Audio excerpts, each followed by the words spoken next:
प्यारे अजीज दोस्तों, आज की वीडियो में हम बात करेंगे सूरह बकरा के फ़ायदे के बारे में। जो इंसान रोज़ाना सूरह बकरा सुनेगा उसके घर में कभी भी शैतान दाखिल नहीं हो सकता। दोस्तों, अगर आप लोग परेशान हो चुके हो कर्ज से निजात पाना चाहते हो तो रोज़ाना अपने घर में सूरह बकरा की तिलावत को सुनिए, मोबाइल में सुनिए। और दोस्तों, अगर आप लोग दुकान कारोबार में सूरह बकरा को चला देते हो तो वहाँ पे बेशुमार बरकत होने लगती है। दोस्तों, चलते फिरते अपने घर में सूरह बकरा को आप रोज़ाना सुनिए, तमाम तरह की बीमारियां आपके अंदर से ख़त्म हो जाएगी। चाहे आपको कोई सी भी बीमारी हो, उस बीमारी से शिफा पाना चाहते हो, आप बिस्तर पर लेटे हो या आप कोई बीमारी से परेशान हो, उस बीमारी से छुटकारा आपको मिल जाएगा सूरह बकरा को अगर आप सुनते हो तो। सिर्फ सुनने से ही इतना फ़ायदा है, सोचिए दोस्तों पढ़ने से कितना होगा। जो लोग पढ़ नहीं पाते हैं उनसे कहना चाहूँगा कि सुनिए, क्योंकि जितना फ़ायदा पढ़ने वाले को मिल रहा है उतना ही सुनने वाले को भी मिल रहा है। दोस्तों, अगर आप लोग दुश्मन से परेशान हो, काले जादू से परेशान हो,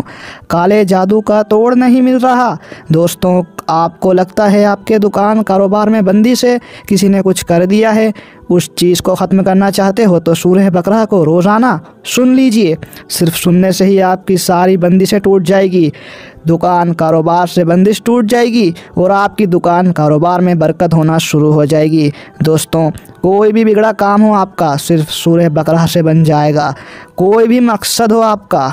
आपको इज़्ज़त पाना है, दौलत पाना है, औलाद पाना है, शादी नहीं हो रही, सारे काम आपके सूरह बकरा सुनने से हो जाएंगे। तो दोस्तों कमेंट में आमीन ज़रूर लिखिए। आइए सुनते हैं अब। औज़ु बिल्लाहि मिनश शैतानिर रजीम, बिस्मिल्लाहिर रहमानिर रहीम। अलिफ लाम मीम, ज़ालिकल किताबु ला रैब फ़ीहि हुदल लिल मुत्तक़ीन अल्लज़ीना युमिनूना बिल ग़ैबि व युक़ीमूना अस्सलाता व मिम्मा रज़क़नाहुम युनफ़िक़ून वल्लज़ीन युमिनूना बिमा उन्ज़िला इलैका व मा उन्ज़िला मिन क़ब्लिक व बिल आख़िरति हुम युक़िनून उलाइका अला हुदन मिन रब्बिहिम व उलाइका हुमुल मुफ़्लिहून। इन्नल्लज़ीना कफ़रू सवाअन अलैहिम अअन्ज़रतहुम अम लम तुनज़िरहुम ला युमिनून। ख़तमल्लाहु अला क़ुलूबिहिम व अला समइहिम व अला अबसारिहिम ग़िशावतुन व लहुम अज़ाबुन अज़ीम। व मिनन्नासि मन यक़ूलु आमन्ना बिल्लाहि वल यौमिल आख़िरि व मा हुम बिमुमिनीन युख़ादिऊना अल्लाह वल्लज़ीना आमनू व मा यख़दऊना इल्ला अनफुसहुम व मा यशዑरून फ़ी क़ुलूबिहिम मरदुन फ़ज़ादहुम अल्लाहु मरदा व लहुम अज़ाबुन अलीमुन बिमा कानू यकज़िबून। वइज़ा क़ील लहुम ला तुफ़सिदू फ़िल अर्ज़ क़ालू इन्नमा नहनु मुस्लिहून अला इन्नहुम हुमुल मुफ़सिदून वलाकिन ला यशዑरून। वइज़ा क़ील लहुम आमिनू कमा आमना अन्नास क़ालू अनुमिनु कमा आमना अस्सुफ़हा अला इन्नहुमुस सुफ़हा वलाकिन ला यअलमून।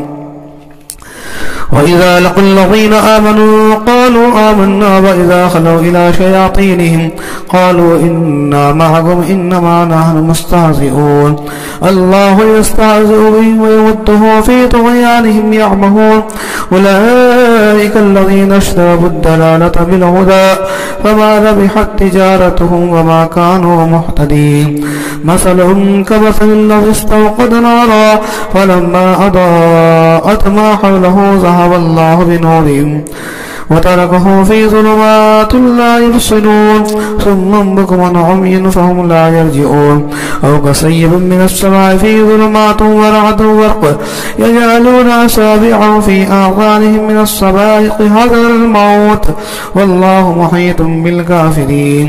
यकादुल बर्क़ु यख़्तफ़ु अब्सारहुम कुल्लमा अज़ाअ लहुम मशौ फ़ीहि व इज़ा अज़लम अलैहिम क़ामू वलौ शाअ अल्लाहु लज़हब बिसमइहिम व अब्सारिहिम इन्नल्लाहा अला कुल्लि शैइन क़दीर। या अय्युहन्नास उ'बुदू रब्बकुम अल्लज़ी ख़लक़कुम वल्लज़ीना मिन क़ब्लिकुम लअल्लकुम तत्तक़ून अल्लज़ी जअल लकुमुल अर्ज़ फ़िराशं वस्समाअ बिनाअ वअनज़ल मिनस समाइ माअन फ़अख़ज़ बिहि मिनस समराति रिज़क़न लकुम फला तजअलू लिल्लाहि अंदादन वअन्तुम तअलमून। वइन कुन्तुम फ़ी रैबिन मिम्मा नज़्ज़लना अला अब्दिना फ़अतू बिसूरतिन मिन मिस्लिहि वदऊ शुहदाअकुम لكم من دون الله إن كنتم صادقين فإن لم تفعلوا ولن تفعلوا فاتقوا النار التي وقودها الناس والحجارة وعدت للكافرين وبشر الذين آمنوا وعملوا الصالحات أن لهم جنات تجري من تحتها الأنهار كلما رزقوا منها من ثمرة رزقا قالوا هذا الذي رزقنا من قبل وأتوا به متشابها ولهم فيها أزواج مطهرة وهم فيها خالدون إن الله لا يستحي أن يضرب مثلا ما بعوضة فما فوقها فأما الذين آمنوا فيعلمون أن الحق من ربهم وأما الذين كفروا فيقولون ماذا أراد الله بهذا مثلا يضل به كثيرا ويهدي به كثيرا وما يضل به إلا الفاسقين الذين ينقضون عهد الله من بعد ميثاقه ويقطعون ما أمر الله بأن يوصل يفسدون في الأرض أولئك هم الخاسرون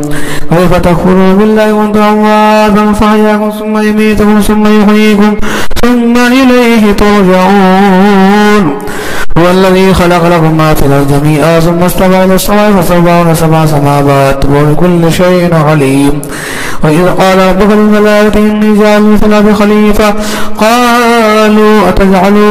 فيها من يفسد فيها ويسفك الدماء ونحن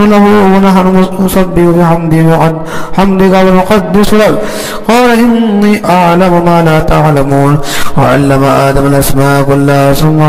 هم أرضوا على الملائكة فقال أنبئوني بأسماء هؤلاء إن كنتم صادقين قالوا سبحانك لا علم إلا ما علمتنا إنك أنت العليم الحكيم قال يا آدم أنبئ بأسمائهم فلما أنبأهم بأسمائهم قال ألم أقل لكم إني أعلم غيب السماوات والأرض وأعلم ما تبدون وما كنتم تكتمون وإذا قلنا للملائكة اسجدوا لآدم فسجدوا إلا إبليس أبى واستكبر وكان من الكافرين وقلنا يا آدم اسكن أنت وزوجك الجنة وكلا منها رغدا حيث شئتما ولا تقربا هذه الشجرة فتكونا من الظالمين فأذلهم الشيطان عنها فخرجا مما كان فيه فقلنا اهبطوا بعضكم لبعض عدو ولكم في الأرض مستقر ومتاع إلى حين فتلقى آدم ربه كلمات فتاب عليه إنه هو التواب الرحيم قلنا اهبطوا منها جميعا فإما يأتينكم مني هدى فمن تبع هداي فلا خوف عليهم ولا هم يحزنون والذين كفروا وكذبوا بآياتنا أولئك أصحاب النار هم فيها خالدون يا بني إسرائيل اذكروا نعمتي التي أنعمت عليكم وأوفوا بأهدي أوف بأهدكم وإياي فارحبون وآمنوا بما أنزلت مصدقا لما معكم ولا تكونوا أول كافر به ولا تشتروا بآياتي ثمنا قليلا وإياي فاتقون ولا تلبسوا الحق بالباطل وتكتموا الحق وأنتم تعلمون وأقيموا الصلاة وآتوا الزكاة واركعوا مع الراكعين أتأمرون الناس بالبر وتواصون أن تتلون الكتاب أفلا تعقلون واستعينوا بالصبر والصلاة وإنها لكبيرة إلا الخاشعين الذين يظنون أنهم ملاقو ربهم وأنهم إليه راجعون يا بني إسرائيل اذكروا نعمتي التي أنعمت عليكم وأني فضلتكم على العالمين واتقوا يوما لا تجزي نفس شيئا ولا يقبل منها شفاعة ولا يؤخذ منها عدل ولا هم ينصرون وإذ نجيناكم من آل فرعون يسومون سوء العذاب يذبحون أبناءكم ويستحيون نساءكم وفي ذلكم بلاء من ربكم عظيم وإذ فرقنا بكم البحر فأنجيناكم وأغرقنا آل فرعون وأنتم تنصرون وإذ باعدنا موسى 40 ليلة ثم اتخذتم العجل من بعده وأنتم ظالمون ثم عفونا عنكم من بعد ذلك لعلكم تشكرون وإذ آتينا موسى الكتاب والفرقان لعلكم تهتدون وإذ قال موسى لقومه يا قوم إنكم ظلمتم أنفسكم باتخاذكم العجل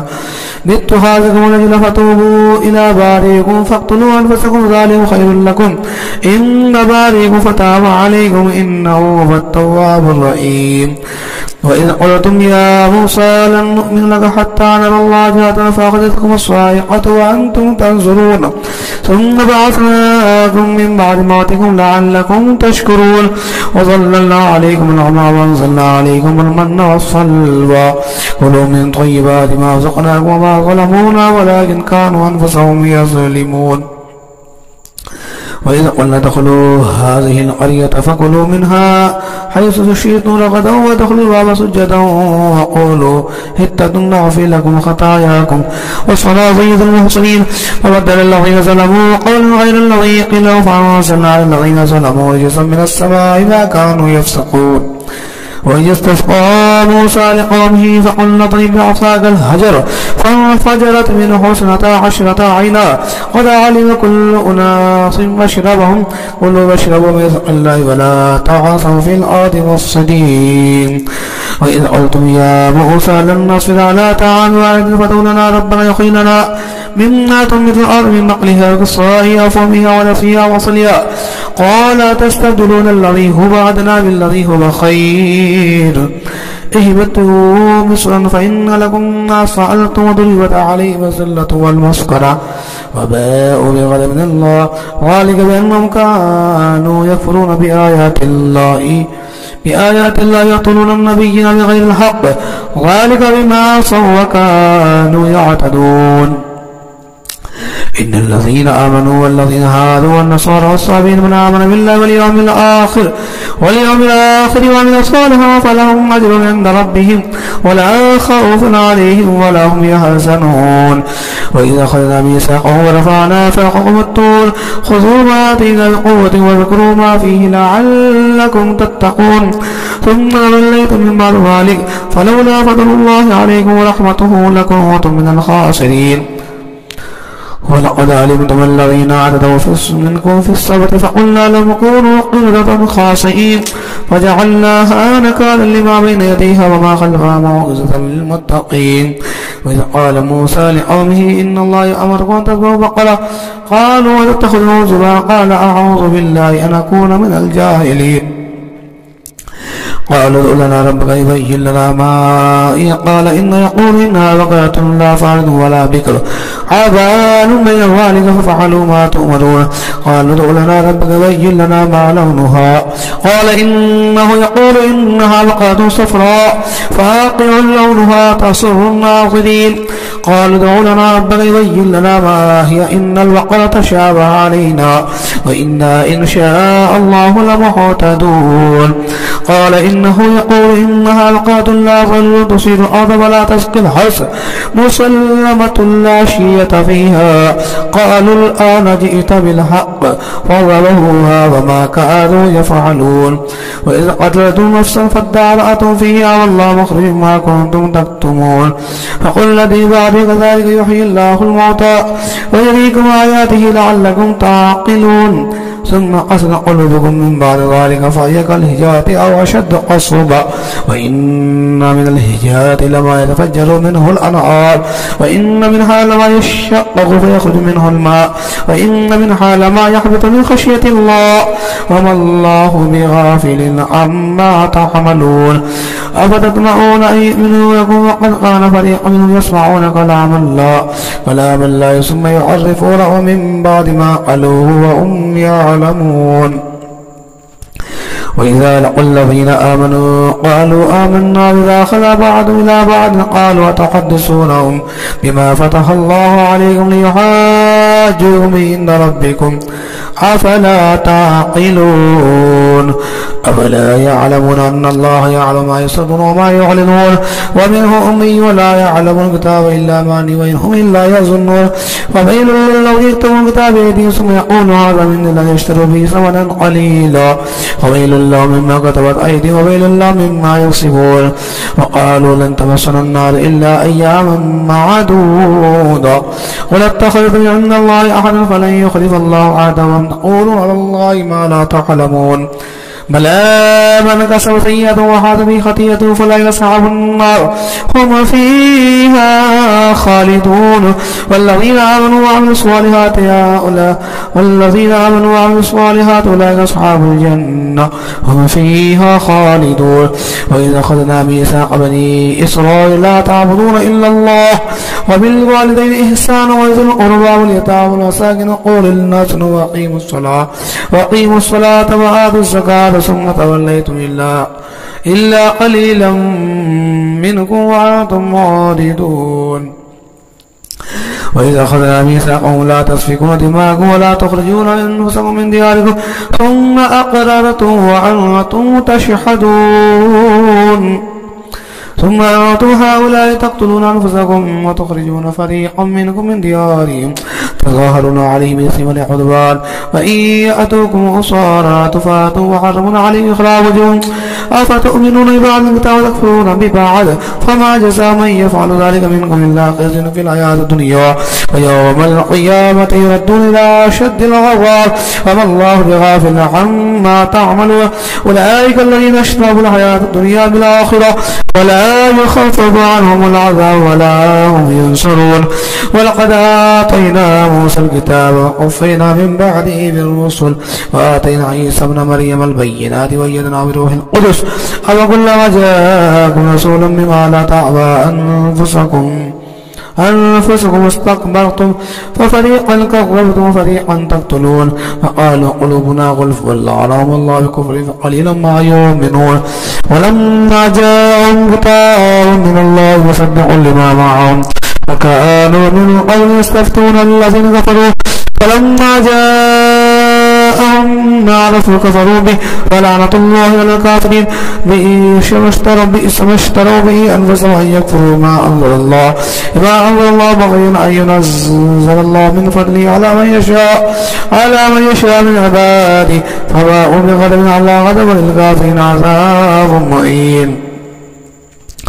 وإذا قيل لهم آمنوا بما أنزل الله قالوا لما أنزل علينا يكفرون بما براء وبالحق مصدقا لما معهم قل فلم تقتلون أنبياء الله من قبل إن كنتم مؤمنين. ولقد جاءكم موسى بالبينات ثم تقولون إلى من بعده وأنتم ظالمون. وإذا أخذنا ميثاقهم ورفعنا فوقهم الطور خذوا ما آتينا قوة واسمعوا قالوا سمعنا وعصينا واشربوا في قلوبهم بكفرهم قل بئس ما يأمركم به إيمانكم إن كنتم مؤمنين. قل إن كان لكم الدار الآخرة عند الله خالصة من دون الناس فتمنوا الموت إن كنتم صادقين ولن يتمنوه أبدا بما قدمت أيديهم والله عليم بالظالمين. ولا تجدنه أحسن الناس على حياء ومن الذين أشركوا يودوا أحد لن يعمر ألف سنة وما هو بمزحزح من العذاب أن يعمر والله بصير بما يعملون. قل من كان عدوا لجبريل فإنه نزله على قلبك بإذن الله مصدقا لما بين يديه وهدى وبشرى للمؤمنين. من كان عدوا لله وملائكته ورسله وجبريل وميكال فإن الله عدو للكافرين. ولقد أنزلنا إليك آيات بينات وما يكفر بها إلا الفاسقون. وكلما عادوا أحدا نبذوا فريق منهم بل أكثرهم لا يؤمنون.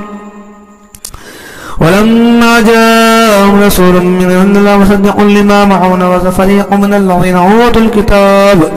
كتاب الله فراغه إن كانوا لا يعلمون واتبعوا ما تتلو الشياطين على ملك سليمان وما كفر سليمان ولكن الشياطين كفروا يعلمون الناس السحر وما أنزل على الملك ببابل هاروت وماروت وما يعلمان من أحد حتى يقولا إنما نحن فتنة فلا تكفر فيتعلمون منهما ما يفرقون به بين المرء وزوجه وما هم بضارين به من أحد إلا بإذن الله ويتعلمون ما يضرهم ولا ينفعهم ولقد علمون من اشتراه ما له في الآخرة من خلاق ولبئس ما شروا به أنفسهم لو كانوا يعلمون. ولو أنهم آمنوا واتقوا لمثوبة من عند الله خير لو كانوا يعلمون. يا أيها الذين آمنوا لا تقولوا رائنا وقولوا انظرنا واسمعوا وللكافرين عذاب عليم. ما يود الذين كفروا من أهل الكتاب ولا المشركين أن ينزل عليكم من خيركم من ربكم والله يختص برحمته من يشاء والله ذو الفضل العظيم. ما ننسخ من آية ننسها خير منها مثلها ألم تعلم أن الله على كل شيء قدير. ألم تعلم أن الله له ملك السماوات والأرض وما لكم من دون الله ولي ولا نصير. أم تريدون أن تسألوا رسولك كما سئل موسى من قبل ومن يتبدل الكفر بالإيمان فقد ضل سواء السبيل. ود كثير من أهل الكتاب لا يردونكم من بعد إيمانكم كفارا حسدا من عند المسلمين ما تبين لهم للحق فاعفوا واصفحوا حتى يأتي الله بأمره إن الله على كل شيء قدير. وأقيموا الصلاة وآتوا الزكاة وما تقدموا لأنفسكم من خير تجدوه عند الله إن الله ما تعملون بصير. وقالوا لن يدخل الجنة إلا من كان هودا أو نصارى تلك أماني قل هاتوا برهانكم إن كنتم صادقين. بلى من أسلم وجهه لله وسلم فله أجر عند ربي ولا خوف عليهم ولا هم يحزنون. وقالت اليهود ليست النصارى على شيء وقالت النصارى اليهود على شيء وهم يتلون الكتاب كذلك قال الذين لا يعلمون مثل قولهم فالله يحكم بينهم يوم القيامة فيما كانوا فيه يختلفون. ومن أظلم ممن منع مساجد أن يذكر فيها اسمه وسعى في خرابها أولئك ما كانوا أن يدخلوها إلا خائفين لهم في الدنيا خزي ولهم في الآخرة عذاب عظيم. ولله المشرق والمغرب فأينما تولوا فسوجه الله إن الله واسع عليم. قالوا اتخذ الله ولدا سبحانه وله ما في السماوات والأرض كل له قانتون. بديع السماوات والأرض وإذا قضى أمرا فإنما يقوله كن فيكون. وقال الذين لا يعلمون لولا يكلمون الله تعالى آية كذلك قال الذين من قبلهم مثل قولهم تشابهت قلوبهم قد بينا الآيات لقوم يوقنون. إنا أرسلناك شاهدا مبشرا ونظيرا ولا تسأل عن أصحاب الجحيم ولا ترضى عنك اليهود ولا النصارى حتى تتبع ملتهم قل إن هدى الله والهدى ولئن اتبعت هواهم بعد الذي جاءك من العلم ما لك من الله من ولي ولا نصير. الذين آتيهم يتلون حق تلاوته أولئك يؤمنون به ومن يكفر به فأولئك هم الخاسرون. يا بني إسرائيل اذكروا نعمتي التي أنعمت عليكم وأني فضلتكم على العالمين واتقوا يوما لا تجزي نفس نفس شيئا ولا يقول منها عدل ولا تنفع شفاعة ولا هم ينصرون. وإذ ابتلى إبراهيم بكلمات فأتمهن قال إني جاعلك للناس إماما قال من ذريتي لا ينال عهد الظالمين. وإذ جعلنا البيت مثلا ذمنا لاتخذ مقام إبراهيم مصلى وعيدنا إلى إبراهيم وإسماعيل أن طهر بيت للطائفين والعاكفين والركع السجود. وإذ قال إبراهيم رب اجعل هذا ولدا آمنا وارزق أهله من الثمرات من آمن منهم بالله منهم بالله واليوم الآخر قال من كفر فأمته قليلا ثم اعتذر إلى عذاب النار وبئس المصير. وإذ يرفع إبراهيم القواعد من بيت إسماعيل ربنا تقبل منا إنك أنت السميع العليم ربنا واجعلنا مسلمين لك ومن ذريتنا أمة مسلمة لك وارنا مناسكنا وتب علينا إنك أنت التواب الرحيم. ربنا وابعث فيهم رسولا يتلو عليهم آياتك ويعلمهم الكتاب والحكمة ويزكيهم إنك أنت العزيز الحكيم. ومن يرغب عن ملة إبراهيم إلا من سفي نفسه ولقد اصطفيناه في الدنيا وإنه في الآخرة لمن الصالحين. إذ قال له ربه أسلم قال أسلمت لرب العالمين. وبصى بها إبراهيم ويعقوب يا بني إن الله اصطفى لكم الدين فلا تموتن إلا وأنتم مسلمون. أم كنتم شهداء إذ حضر يعقوب الموت إذ قال لبنيه ما تعبدون من بعدي قالوا نعبد إله آبائك إبراهيم وإسماعيل وإسحاق إلها واحدا ونحن له مسلمون تلك أمة قد خلت لها ما كسبت لكم ما كسبتم ولا تسألون عما كانوا يعملون وقالوا كونوا هودا أو تهتدوا قل بل ملة إبراهيم حنيفا وما كان من المشركين قولوا آمنا بالله وما أنزل إليه وما أنزل إليه إلى إبراهيم وإسماعيل وإسحاق ويعقوب والأسباط وما أوتي موسى وعيسى وما أوتي النبيون من ربهم لا نفرق بين أحد منهم ونحن له مسلمون فإن آمنوا مثل ما آمنتم به فقد اهتدوا وإن تولوا فإنهم في شقاق فسيكفيكهم الله السميع العليم صبغة الله ونحن أحسن من الله صبغة ونحن له عابدون ولا تحاجوننا في الله وربنا وربكم لنا أعمالنا ولكم أعمالكم ونحن له مخلصون أم تقولون إن إبراهيم وإسماعيل وإسحاق ويعقوب والأسباط كانوا هودا أو نصارى قل أأنتم أعلم أم الله ومن أظلم ممن كتم شهادة عنده من الله وما الله بغافل عما تعملون تلك أمة قد خلت لها ما كسبت ولكم ما كسبتم ولا تسألون عما كانوا يعملون سيقول السفهاء من الناس ما والله عن قبلتهم التي كانوا عليها قل لله المشرق والمغرب يهدي من يشاء إلى صراط مستقيم وكذلك جعلناكم أمة وسطا لتكونوا شهداء على الناس ويكون الرسول عليكم شهيدا وما جعلنا القبلة التي كنت عليها إلا لنعلم من يتبع الرسول ممن ينقلب على عقبيه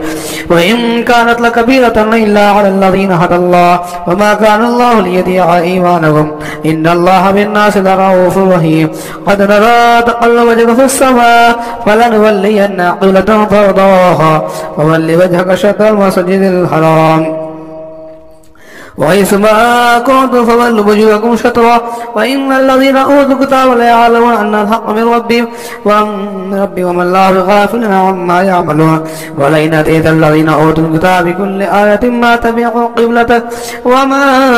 أنت بتابع قبلة وما بعدهم بتابع قبلة بعد ولئن اتبعت أهواءهم من بعد ما جاءك من العلم إنك إذا لمن الظالمين الذين آتيناهم الكتاب يعرفونه كما يعرفون أبناءهم وإن فريقا منهم ليكتمون الحق وهم يعلمون الحق من ربك فتكون ولا تكونن من الممترين ولكل وجهة وولي فاستبقوا الخيرات أينما تكونوا يأتي بكم الله جميعا إن الله على كل شيء قدير ومن حيث خرجت فول وجهك شطر المسجد الحرام وإنه للحق من ربك وما الله بغافل عما تعملون ومن حيث خرجت فولوا وجهك شطر المسجد الحرام وحيث ما كنتم فولوا وجوهكم شطرا لئلا يكون الله عليكم حجة إلا الذين ظلموا فلا تخشوني وليتم نعمتي عليكم ولعلكم تهتدون كما أرسلنا فيكم رسولا منكم يتلو عليكم آياتنا ويزكيكم ويعلمكم الكتاب والحكمة ويعلمكم ما لم تكونوا تعلمون فاذكروني أذكركم واشكروا لي ولا تكفرون يا أيها الذين آمنوا استعينوا بالصبر والصلاة وإن الله مع الصابرين ولا تقولوا لمن يقتل في سبيل الله أموات بل أحياء ولكن لا تشعرون ولنبلونكم بشيء من الخوف والجوع ونقص من الأموال والأنفس والثمرات وبشر الصابرين الذين إذا أصابتهم مصيبة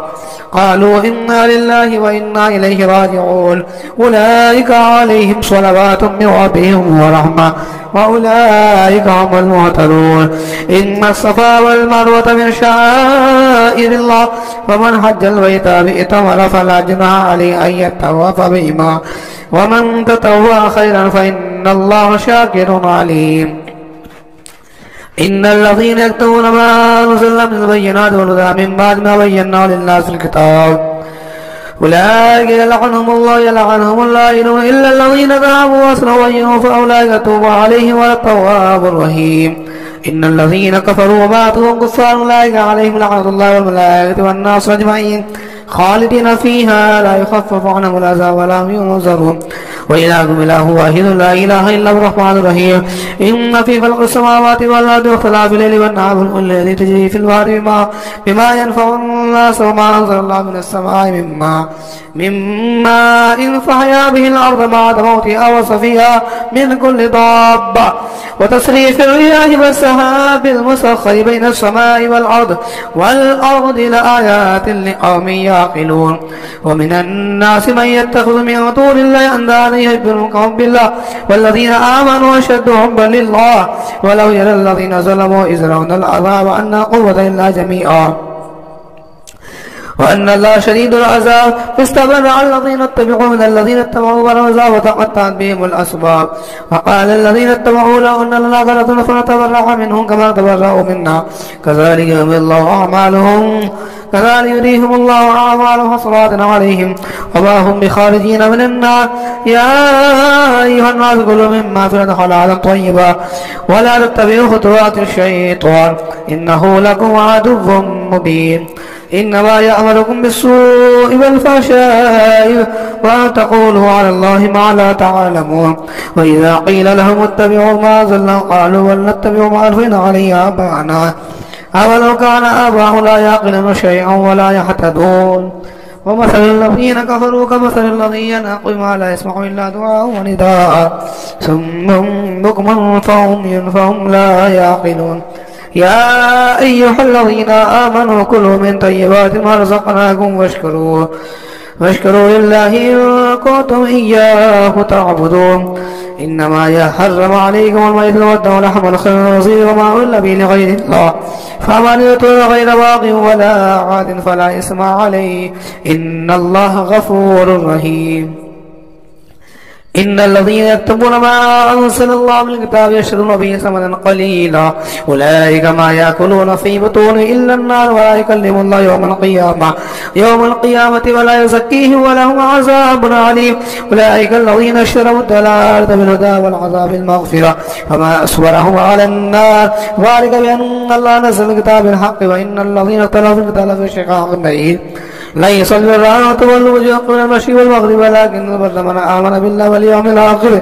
واليوم الآخر والملائكة والنبيين وآتى المال على حبه ذوي القربى واليتامى والمساكين وابن السبيل والسائلين وفي الرقاب وقاموا الصلاة وآتوا الزكاة والموفون بعهدهم إذا عاهدوا والصابرين في البأساء والضراء وحين البعث أولئك الذين صدقوا وأولئك هم المتقون يا أيها الذين آمنوا كتب عليكم القصاص في القتلى الحر بالحر والعبد بالعبد والأنثى بالأنثى فمن عفي له من أخيه شيء فاتباع بالمعروف وآداء إليه بإحسان ذلك تخفيف من ربكم ورحمة فمن اعتدى بعد ذلك فله عذاب عليم ولكم في القصاص حياة يا أولي الألباب لعلكم تتقون كتب عليكم إذا حضر أحد الموت إن تأخذ الوصية للأقربين بالمعروف حقا على المتقين فمن بدله بعد ما سمعه فإنما اسمه على الذين يبدلونه إن الله سميع عليم فمن خاف من موص جنفا أو إثما فلا إثم عليه إن الله غفور رحيم يا أيها الذين آمنوا كتب عليكم الصيام كما كتب على الذين من قبلكم لعلكم تتقون أياما معدودات فمن كان منكم مريضا أو على سفر فدة من أيام أخرى وللذين يطيقون فدة طعام مسكين فمن تتوى خير فهو خير الله وأن تصوموا خير لكم إن كنتم تعلمون شهر رمضان الذي أنزل فيه القرآن هدى للناس وبينات من الهدى والفرقان فمن شهد منكم الشهر فليصمه ومن كان مريضا أو على سفر فدة من أيام أخرى يريد الله بكم اليسر ولا يريد بكم العسر ولتكملوا العدة ولتكبروا الله على ما هداكم ولعلكم تشكرون وإذا سألك عبادي عني فإني قريب أجيب دعوة الداعي إذا دعان فليستجيبوا لي وليؤمنوا بي لعلهم يرشدون أحل لكم ليلة الصيام الرفث إلى نسائكم هن لباس لكم وأنتم لباس لكم وأنتم لباس لهن علم الله أنكم كنتم تختارون أنفسكم فتاب عليكم وعفى عنكم والآن باشروهن وابتغوا ما كتب الله لكم وكلوا واشربوا حتى يتبين لكم الخيط الأبيض من الخيط الأسود من الفجر ثم أتموا الصيام إلى الليل ولا تباشروهن وأنتم عاكفون في المساجد تلك حدود الله ولا تقربوها كذلك يبين الله آياته للناس لعلهم يتقون ولا تأكلوا أموالكم بينكم بالباطل وتدلوا بها الحكام تأكل فريقا من أموال الناس بالإثم وأنتم تعلمون يسألونك عن الله إلا قل هي مواقيت للناس والحج وليس البر أن تأتوا البيوت من ظهورها ولكن البر من اتقى وآتوا البيوت من أبوابها واتقوا الله لعلكم تفلحون وقاتلوا في سبيل الله الذين يقاتلونكم ولا تعتدوا إن الله لا يحب المعتدين واقتلوهم حيث ثقفتم واخرجوهم من حيث اخرجوكم والفتنة أشد من القتل ولا تقاتلوهم عند المسجد حتى يقاتلوكم فيه فإن قاتلوكم فاقتلوهم كذلك جزاء الكافرين فإن انتهوا فإن الله غفور رحيم فقاتلوا حتى لا تكون فتنة ويكون الدين لله فإن انتهوا فلا عدوان إلا على الظالمين الشهر الحرام والحرمات قصاص فمن اعتدى عليكم فاعتدوا بمثل ما اعتدى عليه واتقوا الله واعلموا ان الله مع المتقين وانفقوا في سبيل الله ولا تلقوا بأيديكم الى التهلكة وأحسنوا إن الله يحب المحسنين وأتموا الحج والعمرة لله فإن أسرتم فما استيسر من الهدي ولا تحلقوا رؤوسكم حتى يبلغ الهدي محله فمن كان منكم مريضا أو به أذى من رأسه ففدية من صيام أو صدقة أو نسك فإذا أمنتم فمن تمتع بالأمر الحج فما استيسر من الهدي فمن لم يجد فصيام 3 أيام في الحج و7 إذا رجعتم تلك 10 كاملة ذلك لمن لم يكن أهل حاضر المسجد واتقوا الله واعلموا أن الله شديد العقاب الحج أشهر معلومات فمن فرض فيهن الحج فلا رفث ولا فسوق ولا جدال في الحج وما تفعلوا من خير يعلمه الله وتزودوا فإن خير الزاد التقوى واتقون يا أولي الألباب ليس عليكم جناح أن تبتغوا فضلا من ربكم فإذا أفضتم من عرفات فاذكروا الله عند المشعر واذكروا كما هداكم وإن كنتم من قبل لمن الضالين ثم أفيضوا من أزفاد الناس واستغفر الله إن الله غفور رحيم فإذا قضيتم مناسككم فاذكروا الله كذكركم آباءكم وأشد ذكرا ومن الناس من يقول ربنا آتنا في الدنيا وله في الآخرة من خلاق ومنهم من يقول ربنا آتنا في الدنيا حسنة وفي الآخرة حسنة وقنا عذاب النار أولئك لهم نصيب مما كسبوا والله سريع الحساب واذكروا الله في أيام معدودات فمن تعجل في يوم فلا إثم عليه ومن تأخر فلا إثم عليه لمن اتقى فلاتقى بعد البيوت من أبوابه واتقوا الله فمن اهتدى في يوم فلا إثم عليه ومن تأخر فلا إثم عليه لمن اتقى واتقوا الله واعلموا أنكم إليه تحشرون ومن الناس من يعجب قوله في الحياة الدنيا ويشهد الله على ما في قلبه وهو علد الخصام وإذا تولى سعى في الأرض ليفسد فيها ويهلك الحسب النسل والله لا يحب الفساد وإذا قيل له اتق الله خذه الزد فيصل فحسبه جهنم ولبئس المهاد ومن الناس من يشفي نفسه ابتغاء مرضات الله والله رؤوف بالعباد يا أيها الذين آمنوا ادخلوا في السلم كافة ولا تتبعوا خطوات الشيطان إنه لكم عدو مبين فإن زلتم بعد ما جاءكم فاعلموا أن الله عزيز حكيم هل ينظرون إلا أن يأتيهم الله في ظلل من الغمام والملائكة وقضي الأمر وإلى الله ترجع الأمور صل بني إسرائيل كما آتينا من آية بينة ومن يبدل نعمة الله من بعد ما جاءت فإن الله شديد العقاب زين للذين كفروا الحياة الدنيا واسخر للذين آمنوا والذين اتقوا فوقهم يوم القيامة والله يرزق من يشاء بغير حساب كان الناس أمة واحدة فبعث الله النبيين والمبشرين والمنذرين وأنزل معهم الكتاب بالحق ليحكم الناس فيما اختلفوا فيه وما اختلف فيه الذين أوتوا من بعد ما جاءتهم بينة باغيا بينهم فهدى الله الذين آمنوا لما اختلفوا فيه من الحق بإذنه والله يهدي من يشاء إلى صراط مستقيم أم حسبتم أن تدخلوا الجنة ولما يأتكم مثل الذين خلوا من قبلكم مستهم البأساء والضراء وزلزلوا حتى يقول الرسول والذين آمنوا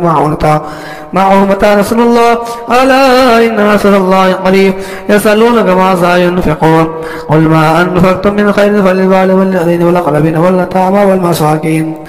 والمساكين وابن السبيل وما تفعلوا من خير فإن الله به عليم كتب عليكم القتال وكره لكم وعسى أن تكرهوا شيئا وهو خير لكم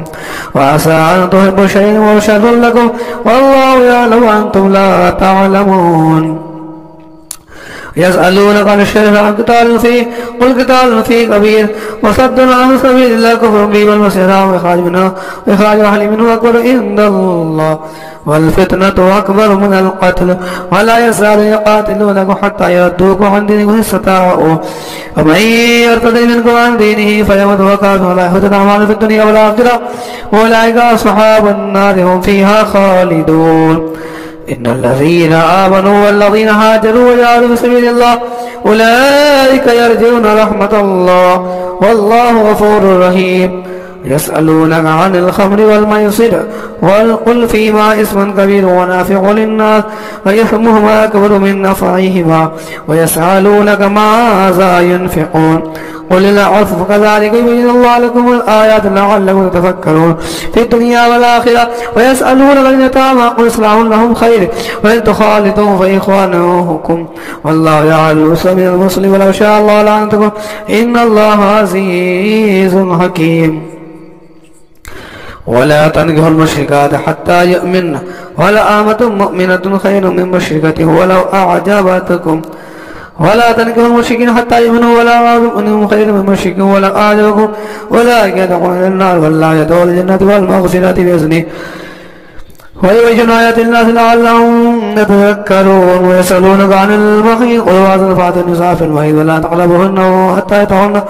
فإذا تطهرن فأتوهن من أمركم الله نساء إن الله يحب التوابين ويحب المتطهرين نساؤكم حرص لكم فأتوا حرصكم ما شئتم وقدموا لنفسكم واتقوا الله واعلموا أنهم ملاقوه وبشر المؤمنين ولا تجعلوا له لأيمانكم تتقوا تسلكوا إلى النار والله سميع عليم لا يؤاخذكم الله بالله في إيمانكم ولكن يؤاخذكم بقسوة قلوبكم والله غفور حليم للذين يؤلون من نسائهم تربصوا 4 أشهر فإن فاءوا فإن الله غفور رحيم وإن عزموا الطلاق فإن الله سميع عليم والمطلقات تربصن بأنفسهن 3 قروء ولا يحل لهن أن يكتمن ما خلق الله في أرحامهن إن كن لا يؤمن بالله واليوم الآخر وبعولتهن أقرتين في ذلك لا تسلاها ولهن مثل الذي عليهن بالمعروف وللرجال عليهن درجة والله عزيز حكيم الطلاق مرتان فإمساك بمعروف بإحسان ولا يحل لكم أن تأخذوا مما آتيتموهن شيئا إلا يخاف ألا يقيم حدود الله فإن خفتم ألا يقيم حدود الله فلا جناح عليهما في حدود الله فلا تعتدوها ومن يتعد حدود الله فأولئك هم الظالمون فإن طلقها فلا تحل له حتى تنكح زوجا غيره فإن طلقها فلا جناح عليهما أن يتراجعا إن يقيم حدود الله وتلك حدود الله يبينها لقوم يعلمون وإذا طلقتم النساء فبلغن أجلهن فأمسكوهن بمعروف أو سرحوهن بالمعروف ولا تمسكوهن ضرارا لتعظموا من يفعل ذلك فقد ظلم نفسه ولا تتخذوا آيات الله هزوا واذكروا نعمة الله عليكم وعظموا وتعالوا الكتاب والحكمة يعظكم به واتقوا الله واعلموا أن الله بكل شيء عليم وإذا طلقتم النساء فبلغن أجلهن فلا تعضلوهن أن ينكحن أزواجهن إذا تراضوا بينهم بالمعروف ذلك يوعظ به من كان منكم يؤمن بالله واليوم الآخر ذلك أزكى لكم وأطهر والله يعلم وأنتم لا تعلمون والوالدات يرضعن أولادهن حولين كاملين من أراد أن يتم الرضاعة والمولود له رزقهن كسوتهن بالمعروف لا تكلف نفس إلا وسعها لا تضار والدة بوالدها ولا مولود له بولده وعلى الوالد مثل ذلك فإن أرادا فصالا تراض من التشاور فلا جناح عليهما وإن أردتم تستأذنوا الله فلا جناح عليكم إذا سلمتم وآتيتم بالمعروف واتقوا الله واعلموا أن الله بما تعملون بصير. والذين يتوفون يذرون أزواجا يتربصن بأنفسهن 4 أشهر وعشرا فإذا بلغن أجلهن فلا جناح عليكم فيما فعلن في أنفسهن بالمعروف والله بما تعملون خبير. ولا جناح عليكم فيما عرضتم به من خطبة النساء يقنن في أنفسكم علم الله أنكم ستكونون وليقل الله توعدون إلا أن تقولوا قولا معروفا ولا تعزموا عقدتك حتى تبلغوا أجله واعلموا أن الله يعلم ما في أنفسكم فاعذروا واعلموا أن الله غفور حليم. لا جناح عليكم إن طلقتم النساء ولم تمسون أو تفرضوا لهن فريضة ومتعوهن بالموسع قدر والمقتدر قدر ومتاعا بالمال حقا للمحسنين. وإن طلقتموهن من قبل أن تمسوهن قد فاتن لهن فريضة فنصف ما فرضتم إلا أن يعفون أو يعفو الذي بيده عقدة النكاح وأن تعفوا عقدة التقوى ولا تنسبوا الفضل بينكم إن الله بما تعملون بصير. حافظوا على الصلوات والصلاة الوسطى وقوموا لله قانتين فإن خفتم فرجالا لا ركبانا فإذا أمنتم فاذكروا كما علمكم تعلمون. والذين يتوفون يذرون أزواجا وصية لأزواجهم متاعا إلى الحول غير إخراج فإن خرجنا فلا جناح عليكم فيما فعلن في مثلن بالمعروف والله عزيز حكيم. وللمطلقات متاع بالمعروف حقا على المتقين كذلك يبين الله لكم آياته لعلكم تعقلون. ألم تر الذين خرجوا من ديارهم على الحزن الموت فقال لهم الله موتوا ثم أحيانا لرزقنا الناس ولكن أكثر الناس لا يشكرون.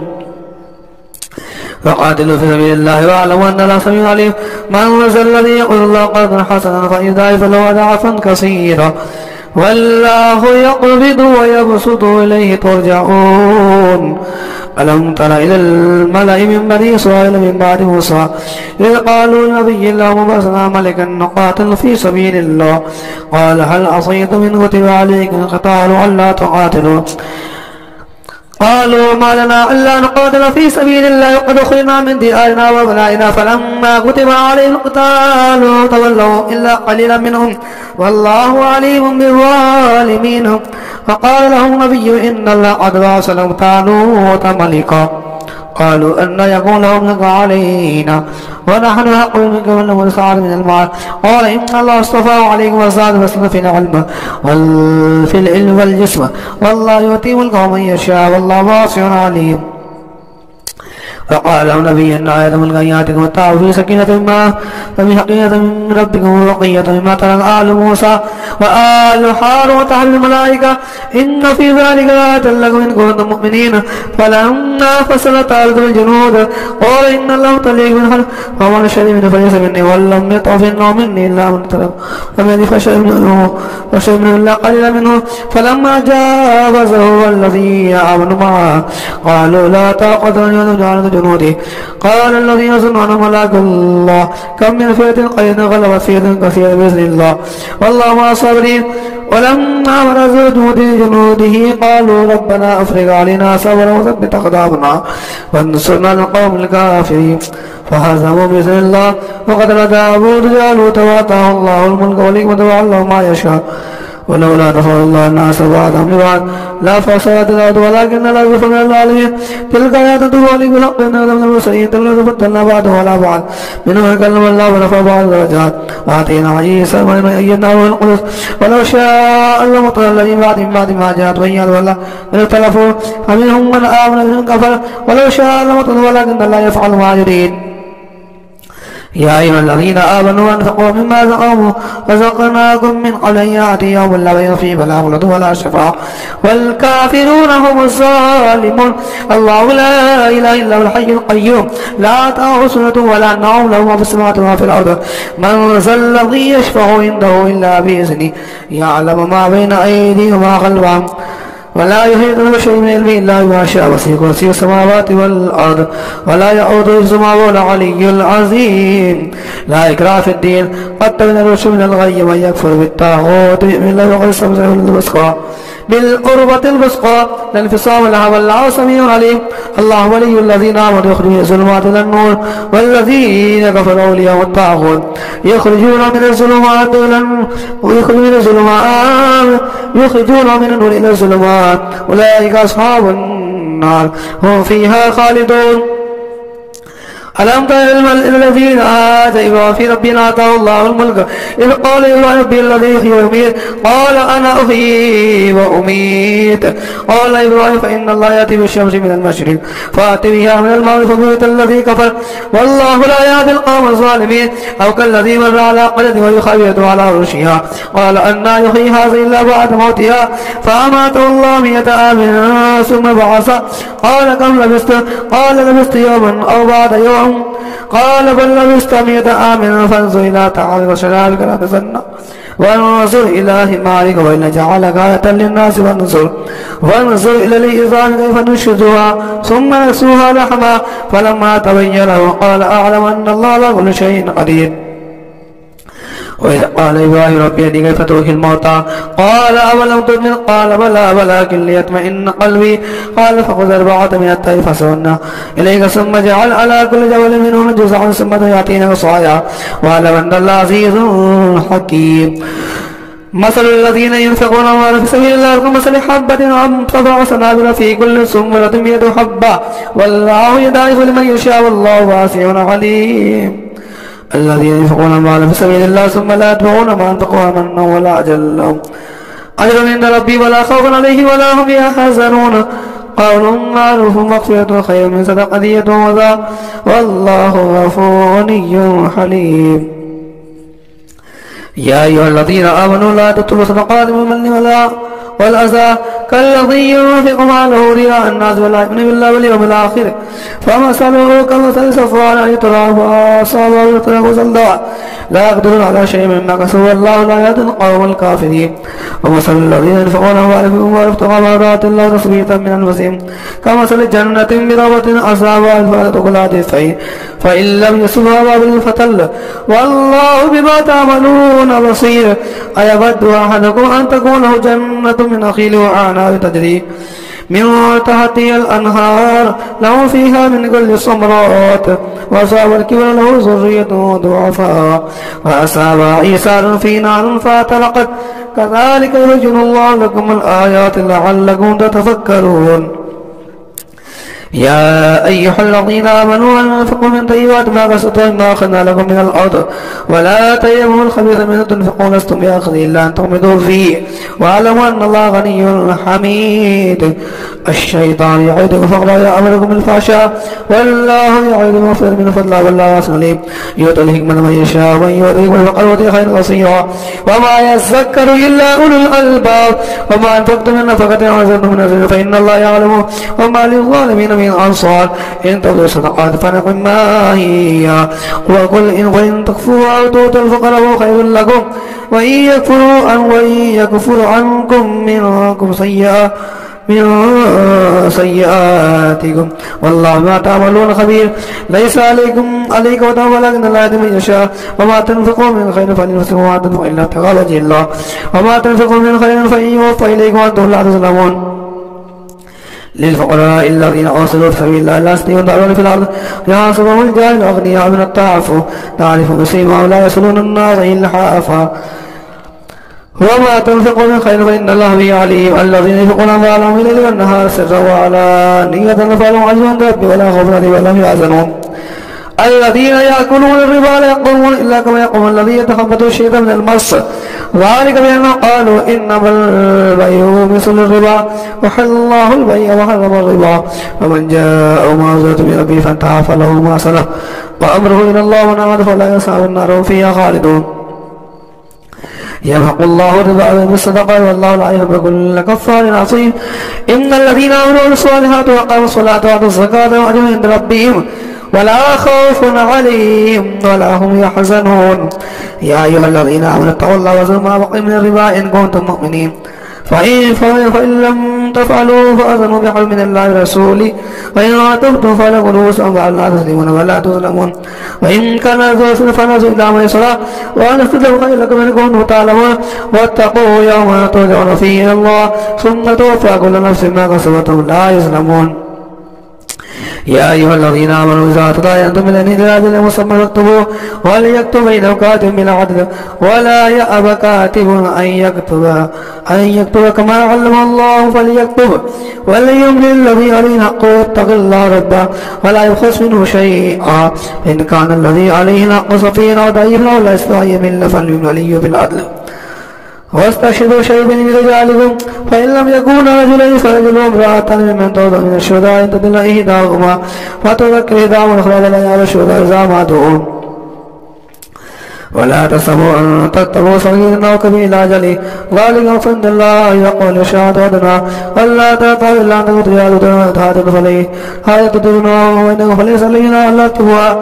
وأشهدوا ذات وإذا تبع آياته ولا درجات ولا شهيد وإن تفعلوا فإنه فسوق بكم واتقوا الله ويعلمكم الله والله بكل شيء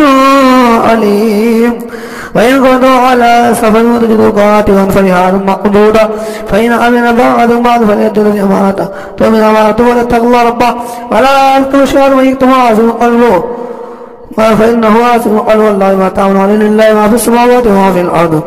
وإن تبدوا ما فيه فثم تخفوا عاصم الله فيغفر من يشاء ويعز من يشاء